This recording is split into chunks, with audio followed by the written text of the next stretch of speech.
We are iConnections, and it's time to talk about change. To work together and rebalance our global systems. To create a more equitable world for everyone. To celebrate women and their achievements. Acknowledge their trials and their triumphs. To challenge biases and recognize that the leadership of women is essential.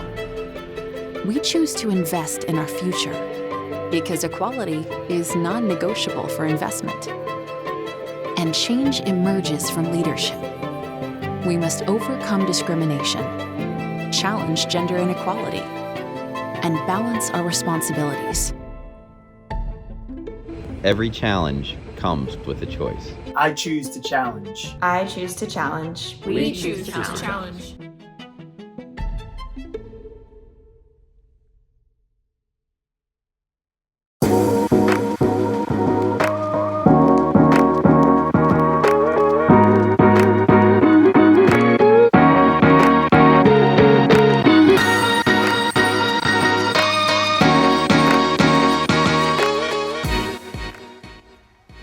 Welcome to the next session, Operating as a Changemaker. This session is sponsored by StoneX Prime, a financial services ecosystem that connects companies, organizations, and investors to global markets through a unique blend of digital platforms. Change emerges from leadership. From CEOs, COOs, CFOs, and beyond, how can our senior leaders make the bold decisions that we need in order to progress as an economy of equals? Here to discuss the challenges and opportunities of operating as a changemaker is Jen Prosek, the founder and CEO of Prosek Partners, a top 10 independent public relations and financial communications consultancy. Jen is joined by Karey Barker, founder and managing director of Cross Creek. Karey formed the concept for Cross Creek while working as a portfolio manager at Wasatch Advisors. She saw a need to develop expertise and venture capital to better understand emerging themes and competition. And finally, Laurie Katz, a partner at GoldenTree Asset Management, where she focuses on business development in North America. As one of GoldenTree's first employees, she developed key infrastructure within the firm. Laurie is actively engaged in the hedge fund industry and is a member of AIMSE, 100 Women in Finance, and High Water Women. I'll now turn it over to our speakers. We hope you enjoy the session. Hi, everybody. This is Jennifer Prosek from Prosek Partners. I'm thrilled to be here with Karey Barker, the founding and managing director of Cross Creek, and Laurie Katz, a partner at GoldenTree in charge of North American business development.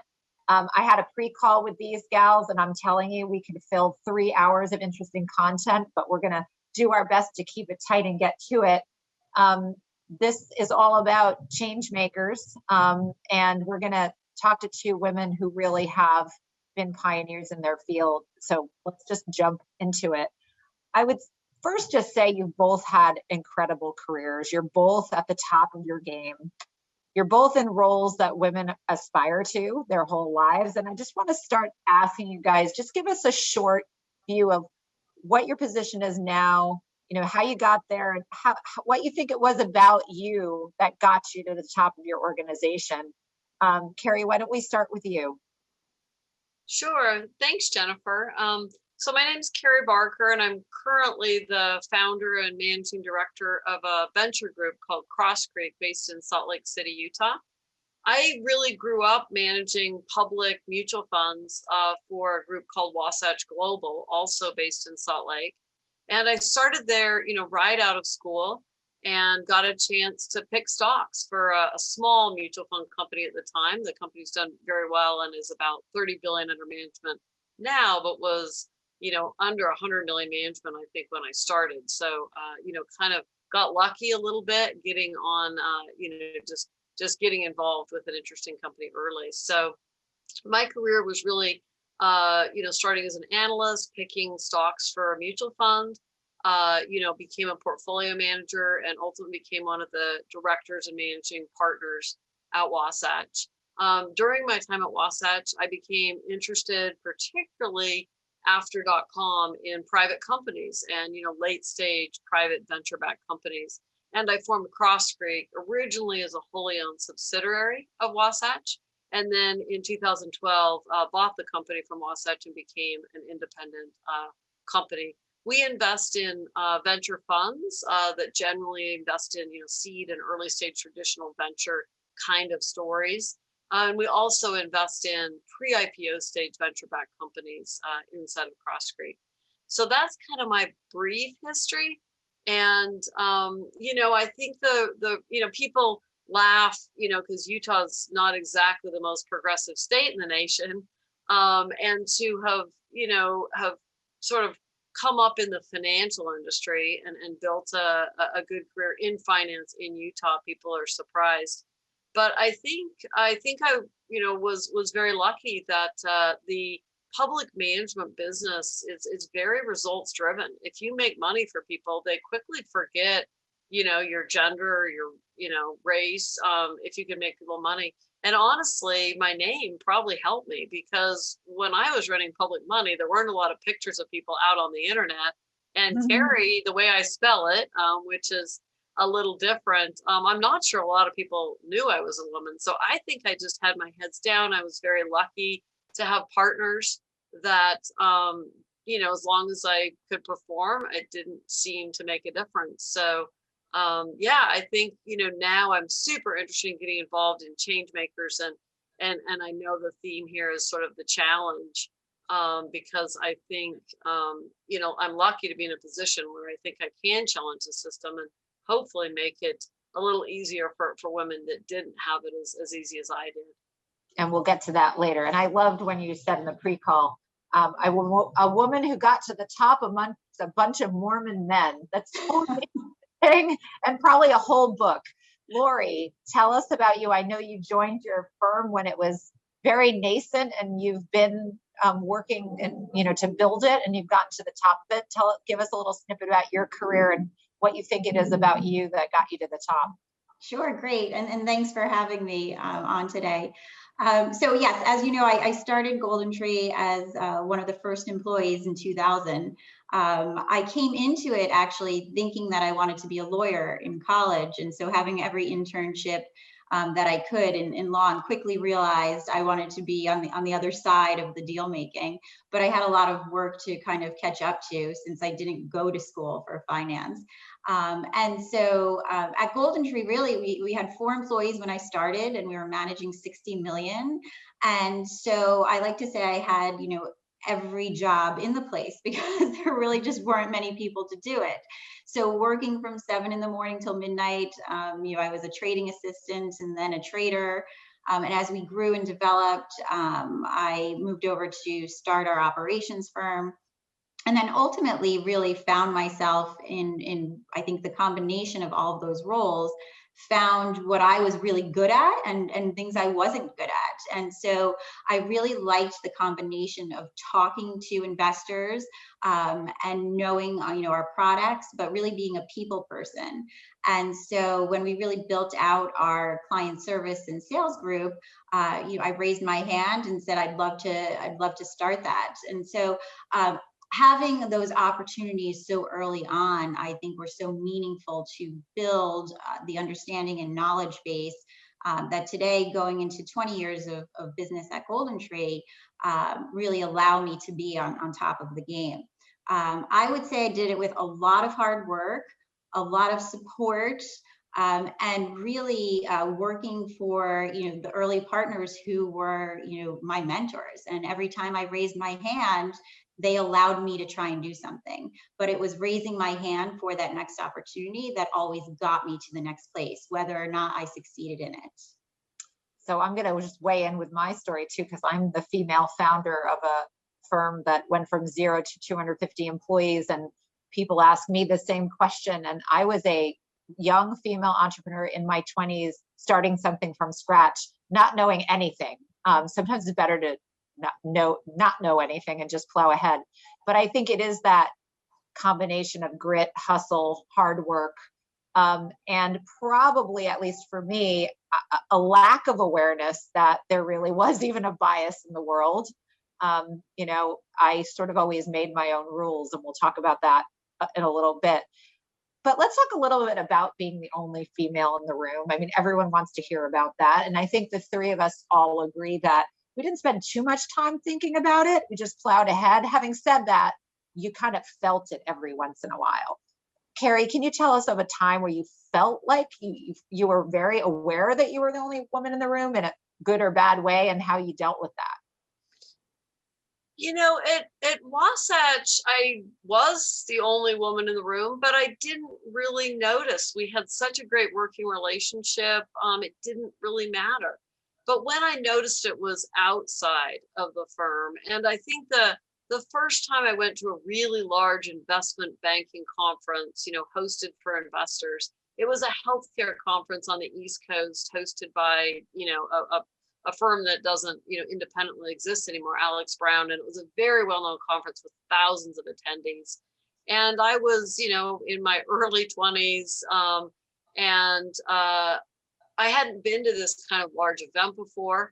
And I was asked for coffee multiple times at the event. And, you know, I was wearing a suit and trying to look professional, but I was very young. I think I probably saw among the thousands of attendees, you know, 3 or 4 other women there that were quite a bit older than I was. And there was this automatic assumption. And I don't think any of those men that asked me for coffee meant to be offensive. They just honestly, there were no other women in the room except for the people serving food. Yeah. And I think that's the first time I was really aware that it mattered. And it was sort of a shocking, you know, moment. And of course, over the years, there was many, many times, you know, when I was the only woman in the boardroom, the only woman in a lot of rooms. And I never let it really affect me. And most of the time, I'm fairly unaware of being the only woman in the room.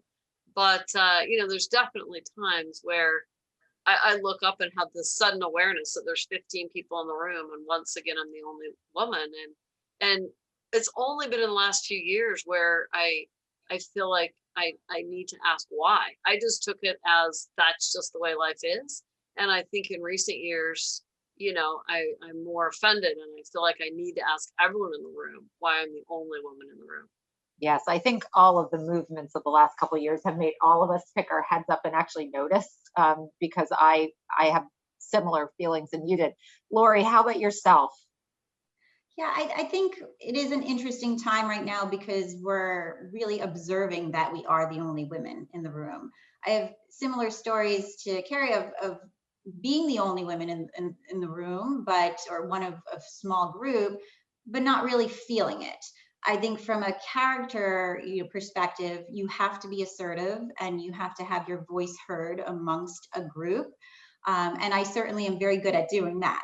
So it was never an issue, from that perspective.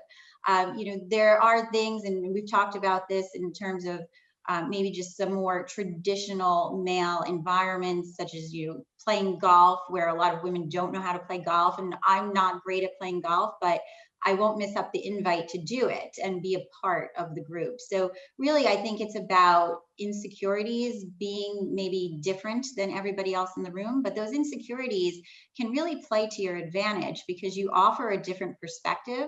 And if you're respected by your peers, then they want to hear that voice and they understand that you're bringing something to the table that they might not be seeing. So that environment is a great one for somebody who's assertive to be able to really highlight different opinions. Definitely. I feel the same way you did. It's only been recent years that I really notice, when there aren't a lot of women in the room. But I always just kind of was myself and it worked. So right. Sort of like what you're saying. When we chatted before, Karey, you said women make great investors. Talk to us about your beliefs about why women make great investors and why, if they make such great investors, why don't we have more of them? And is it a bit of a self-fulfilling prophecy? I think anybody that has a different background, a different perspective makes a great investor. And I think that, the reason is just, if you think like everyone else, you're not going to be successful as an investor. You need to think out of the box. You need to be a contrarian. And because there's less women is probably why women have been quite successful. And I think there's quite a few studies that show people with different backgrounds, maybe they grew up in a different country, women, minorities, they have a different perspective, and that gives them an advantage to see something and make an investment that leverages kind of a unique perspective. And I do think that there's that. And then there's certain industries where women are the consumer. Women are the primary consumers of healthcare, for example. It's the women in the household that make most of the healthcare decisions for the family. And so I think that, there's also times where, women are just very good at certain investment categories because they are the user and the consumer and have a better perspective on those investments as well. And you mentioned to me, you both did, that women are tough on themselves. They're tough on their failures. It might be one of the reasons why they wash out of being an investor. Laurie and Karey, whoever wants to go first.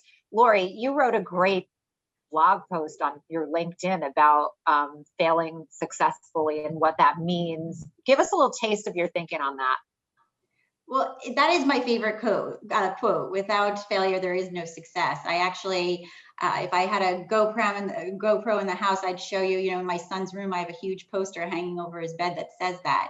I think early on, I was unhealthy at failing. If I got less than an A, I was, really beat myself up. What I quickly learned in my young adult life was that it wasn't about the failure. It was about reviewing that perspective and seeing how you failed at something and what you could have done better. And so I don't want to fail, but if I do fail, I'm very comfortable with analyzing why I failed. And that's probably something that, whether it's my children, my nephews, nieces, or people that work with me, or young women that I mentor, it's really one of the first things I say to them. And it's something that I repeat throughout the mentoring, because you will fail and you have to learn from it in order to succeed. So if you have this fear of it, it's going to hit you. So I really love that quote. It's something that I think has really made me successful. Yes, I remember an article a while back by two Harvard Business School professors about why is the U.S. still lead in sort of entrepreneurial ventures and innovation, and the bottom line was failure culture. That right. Americans are more comfortable with failure than most other cultures around the world. And I have a mantra, and we're going to talk about our personal mantras, called solve, don't dwell. I always tell my colleagues, put all your energy into the solve, not dwelling on the fail, and you'll be successful. But Karey, you pointed out in the pre-call that women are great investors, but they're so hard on themselves when they do make a mistake that it might be why we don't have so many great female investors. Can you elaborate on that? I can, and this has been a big frustration for me because, through my career, both as a public portfolio manager and leader at Wasatch as well as Cross Creek, I've been able to hire, quite a number of young analysts, and some of the most promising I've seen, were women.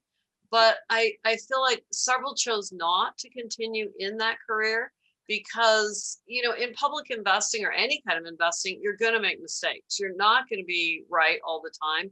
And, I don't remember where the quote came from, but, maybe it's a Warren Buffett quote, I should know. But, you only need to be right 51% of the time. You just have to be right more than you're wrong. But you have to accept, many failures and learn from your mistakes and build that pattern recognition. And no matter how many years of experience you have, things don't always work out on an investment. Lots of things that could go wrong that you could never predicted when you made that investment, and you have to be okay with that. And for whatever reason, our culture, makes women much less comfortable with those failures.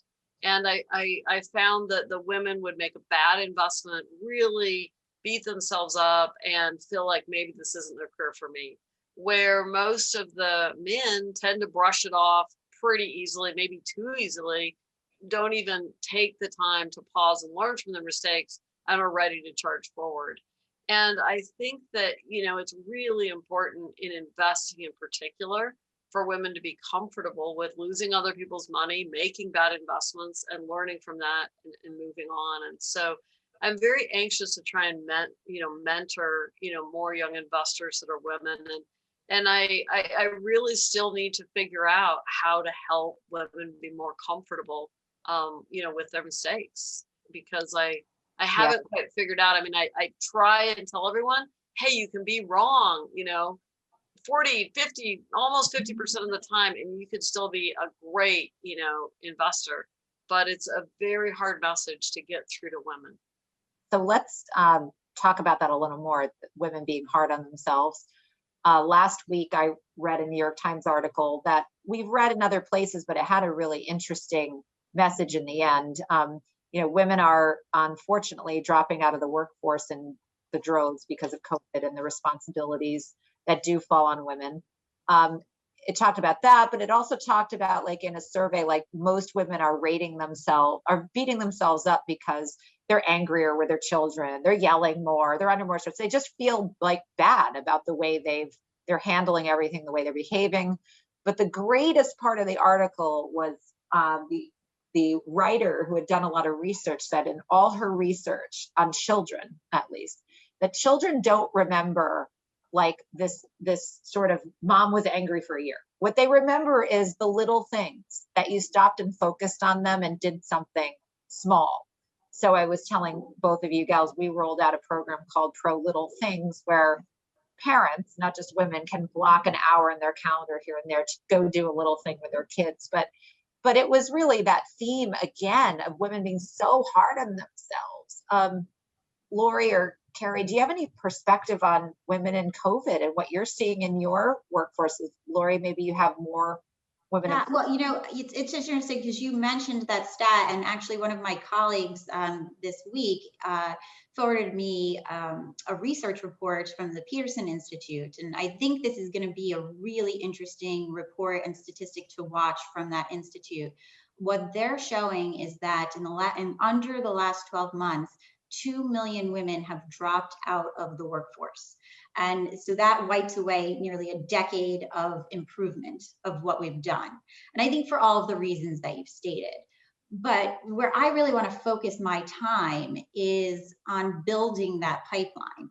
And I think some of the characteristics that we kind of broad brush paint women with, not being able to accept failure or too hard on themselves, is really generationally changing. And so I focus a lot of my time on building that pipeline. And what does that mean? That means really supporting younger women in elementary schools, like the nonprofits, Rock the Street, at that college level, freshmen and sophomores, encouraging women across all borders is an amazing mentorship program for women in science and in math. Girls Who Invest is an amazing program that is oversubscribed, that gets female students into internships with these blue chip names, and have mentors really work with them to cultivate what it takes to succeed in this industry. And so I think if we keep directionally doing these things and tap into the pipeline earlier on and get a more diverse group of women, then we're going to see those changes. And I'm excited about the momentum that we've had. So I'm discouraged about, some of these setbacks that COVID has had, but I really focus on continuing to build that pipeline. And I think by reaching women younger and younger, we're going to be able to do that. I agree. There are some optimistic things too. Let's talk about the other side of the coin. Our firm and the Milken organization just did an event for first-time female CEOs. And in my client base 3 years ago, I would have said we have probably 3 female CEOs leading our clients.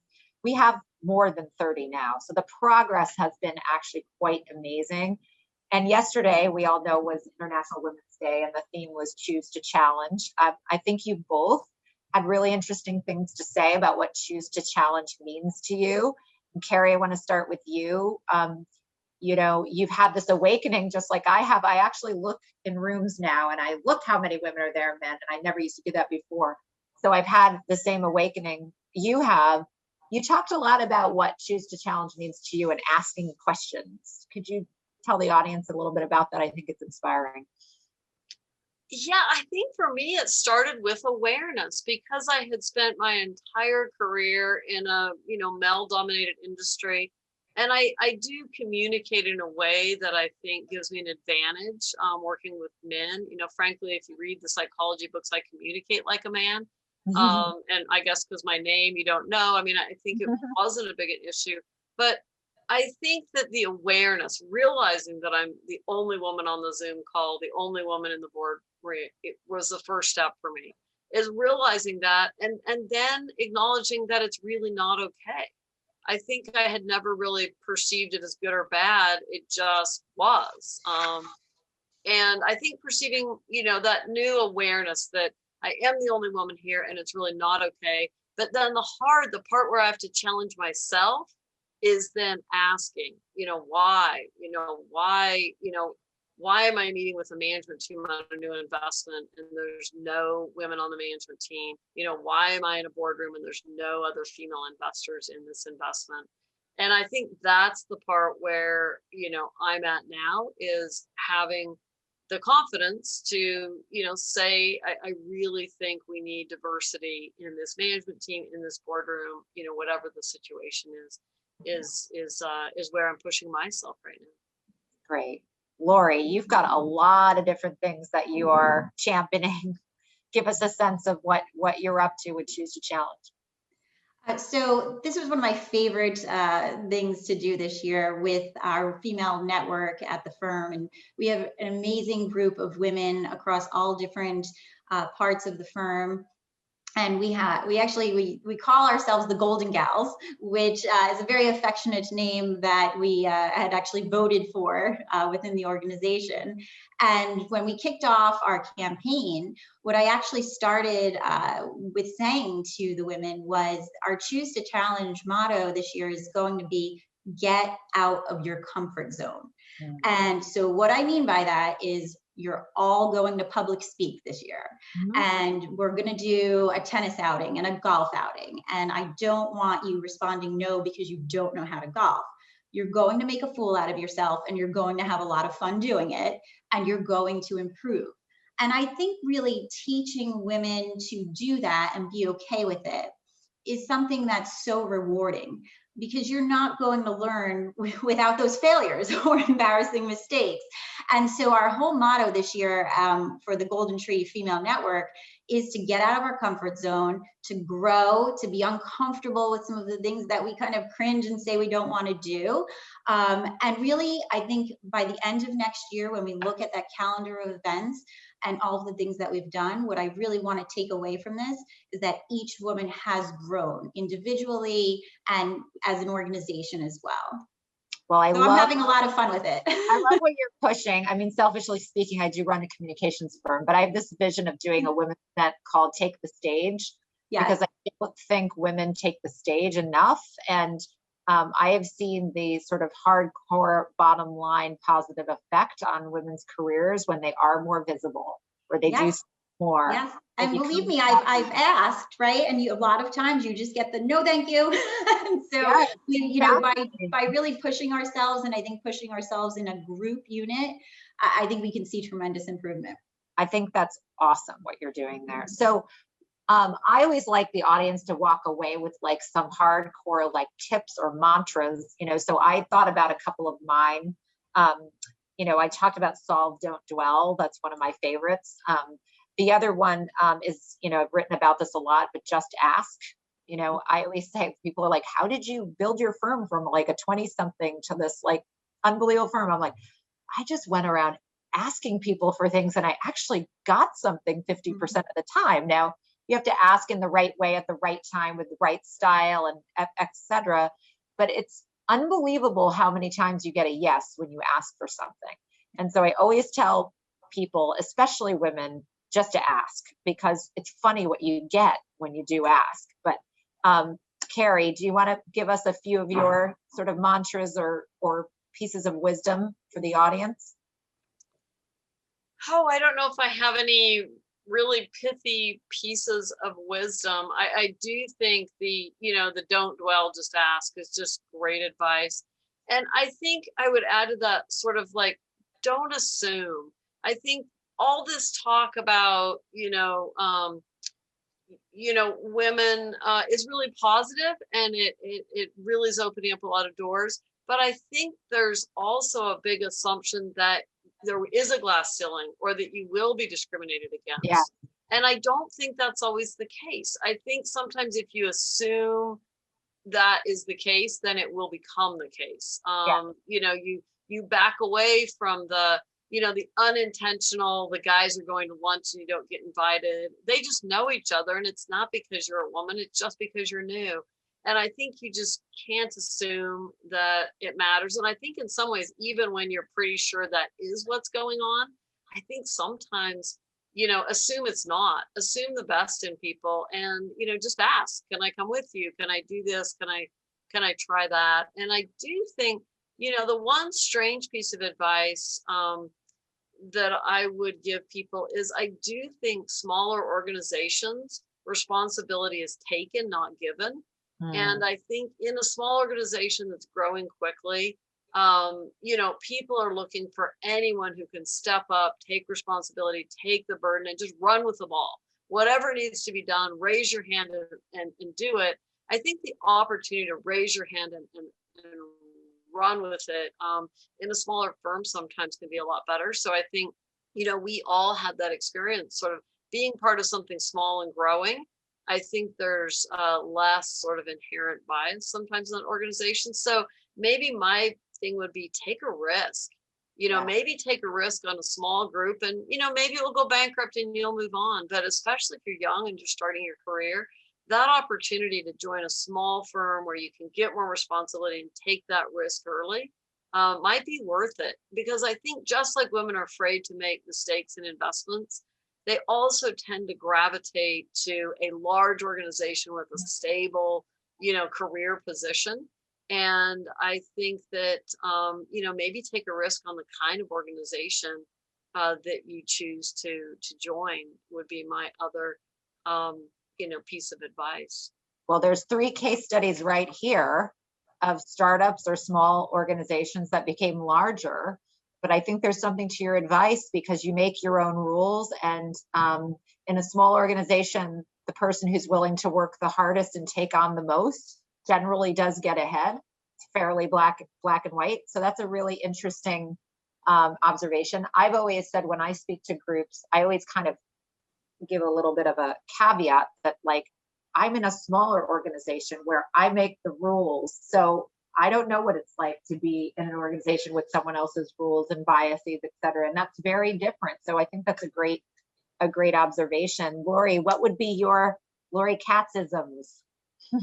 Okay, so as you know, I'm a basketball mom. Both of my boys are at IMG for basketball. And so I think I can really equate what I'm screaming at all weekend to what I would say, is I'm constantly saying, take your shot. But also, I think another important thing is know when to pass to your teammate.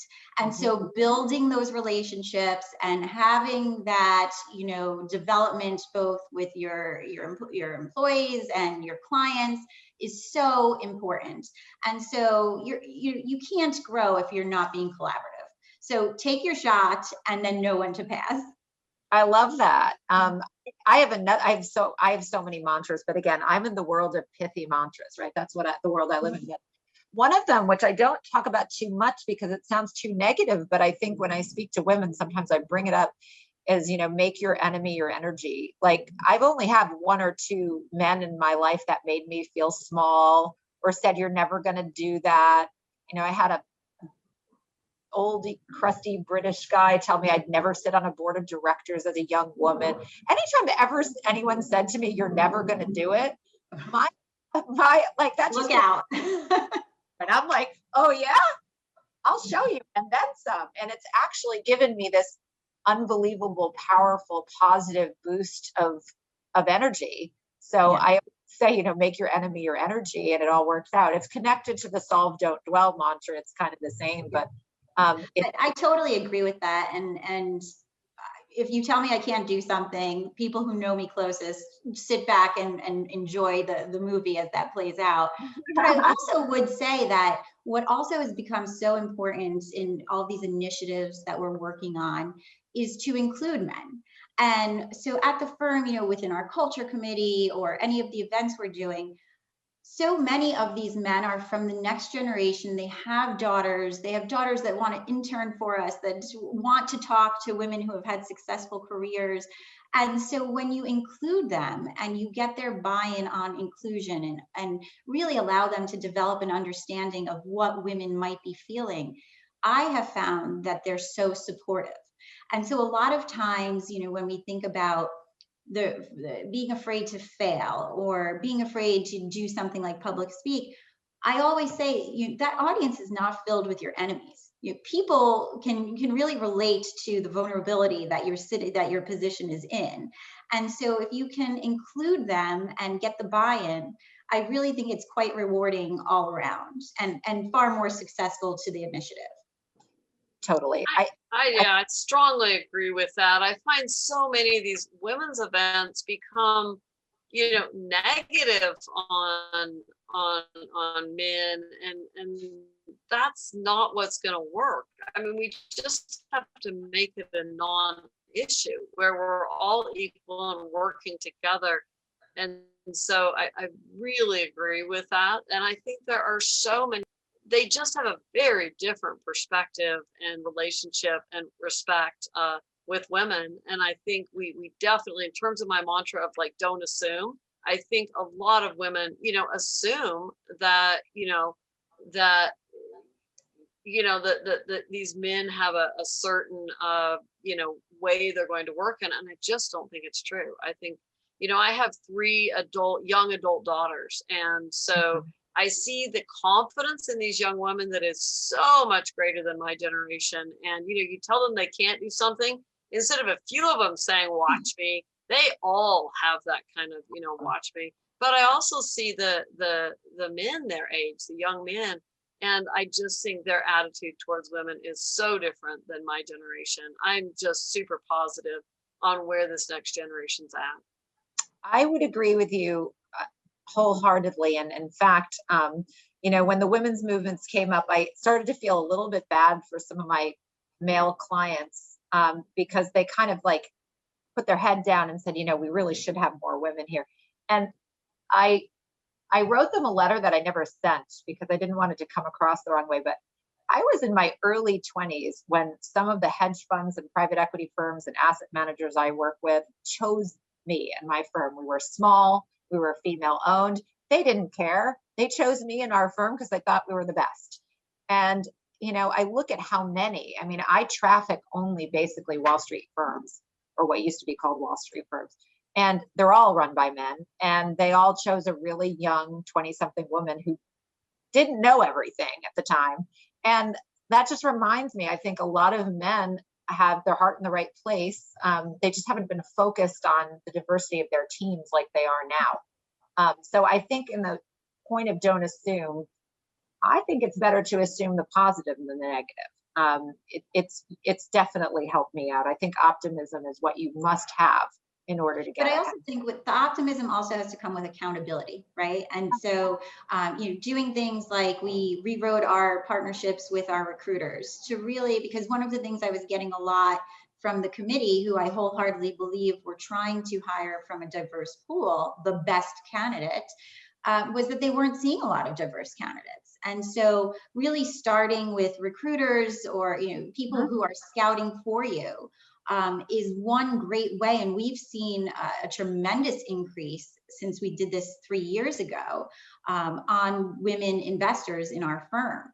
And then, like I said, again, building that pipeline, making sure you're supporting nonprofits that are starting earlier to encourage women to be in math and science fields, that is going to increase really the diverse group that we want to see within our industry. Yes. So in terms of the progress we've seen, because again, there's been progress. I mentioned my client base of first-time female CEOs. I will also mention one thing myself, and then I'd love you both to chime in. In my generation growing up in this field, when I was pregnant with my daughter, who's now 13, the style of the day was to pretend you weren't pregnant, to work your butt off, to announce it at the last minute, and to hope that it wasn't going to be a big detriment to your career. And I do remember, I can only count a handful of times I felt any sort of discrimination for being female, but that was one of them when one of my clients said, well, I guess we're not going to be seeing you anymore. I'm like, what do you mean? I run the place. I'm just having a baby. What's the big deal? But one of the biggest mistakes I made in my life was I went back to a client meeting 2.5 weeks after having that kid because I was so worried about it. And that's the way it was. And now, I mean, women in my firm, they openly celebrate their pregnancies in the first month, and everybody celebrates it. And it's something to be celebrated and public about, and et cetera. I mean, I think that is one of the biggest, most unbelievable differences. I always say to women in my workforce who are having children now, like, that unbelievable burden is now gone. And you can't put a price tag on that. It's amazing. Well, I would also argue that they have much better maternity outfits these days than what you and I were wearing. But on that note, I do think I do agree with you. There's far less fear of kind of coming back from maternity leave and not having your job. But there's also the other element to this, which is supporting women who want to have their children later in life because they do want to focus on their career. And so making sure companies are doing everything to support fertility for women, whether they choose to freeze their eggs for later on in life, or, as you know, I'm very involved with Chick Mission to preserve fertility in young cancer patients, which is not covered by many states in insurance companies. We need to do more things for women's health. And Karey, you mentioned that women are really the decision makers for their family's health. We also need to push that agenda with human resources groups within these male-dominated companies to make sure that either way we're supporting women and their choice. I mean, all right, we're right now on theme, change makers. So Laurie, you're very focused on making change in that area.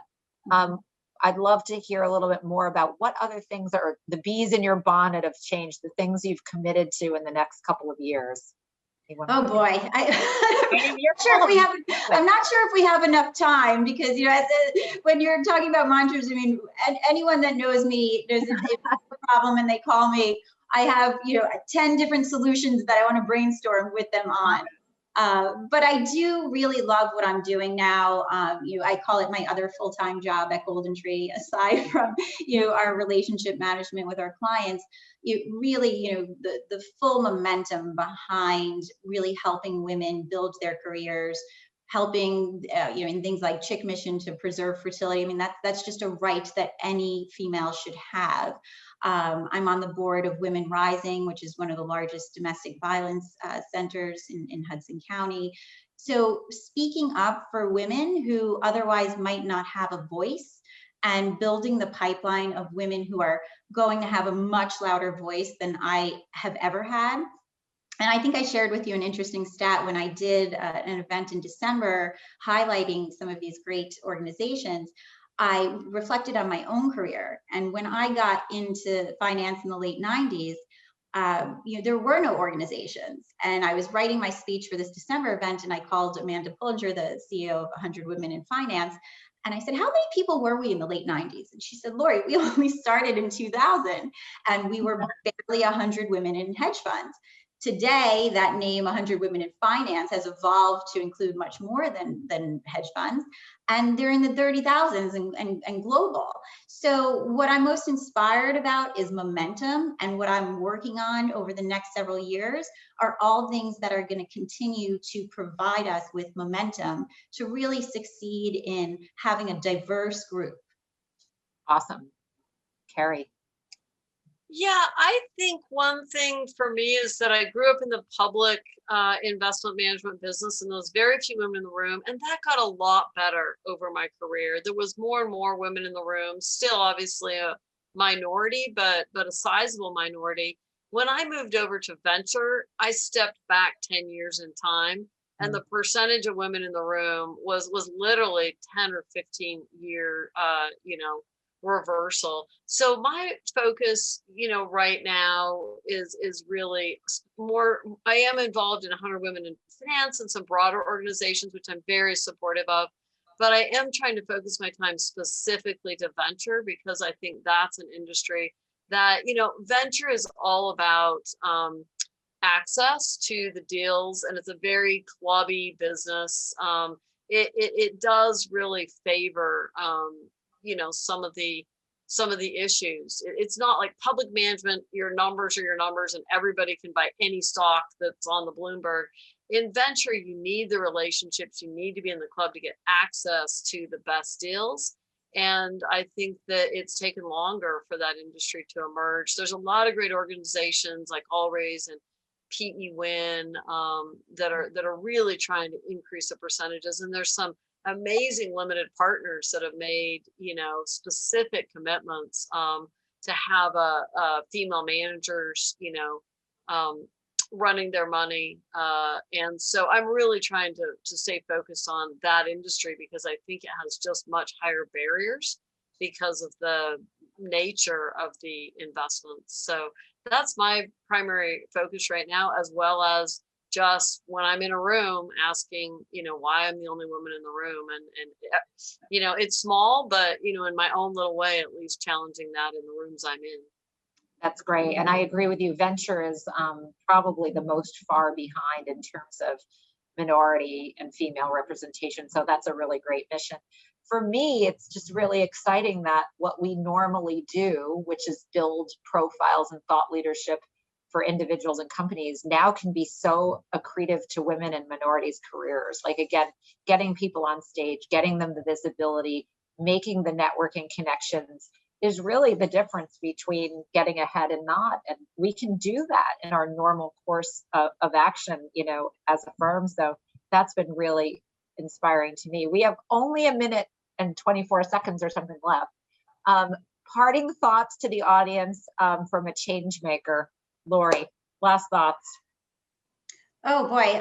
Well, I would say just get involved, male, female, whoever you are, really just be inspired, hopefully by today's conversation, to get involved, whether you help one person or you get involved with an organization.